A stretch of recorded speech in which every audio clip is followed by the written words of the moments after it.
Nang buhay na yamna dargaroye ina chit kataba matam leite kung tanga machekli nung shiba hai basidi nang napam dapangi nang gitamoy giwang aku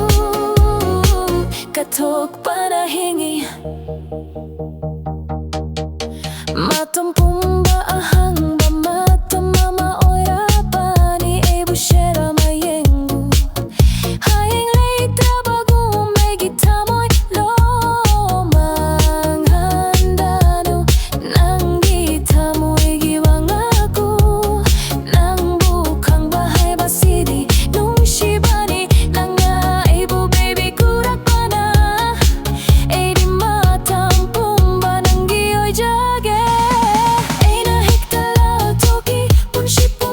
toki kana na chumna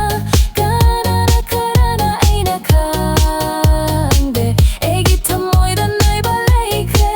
taway da nung shi balay kre laudoy hekta laki adu bulaudoy hekta chati hana kalinang bu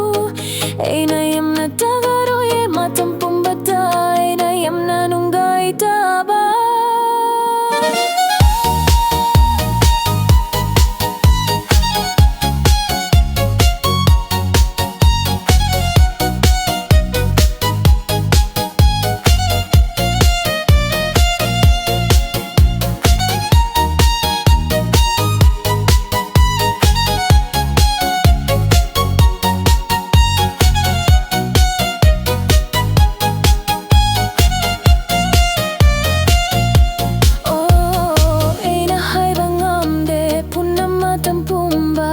asum na toy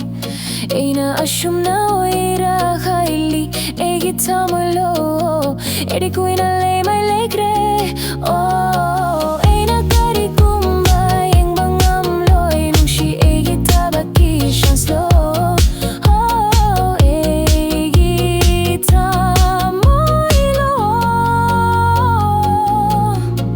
nang bu ina yam na takaroye ina chit kataba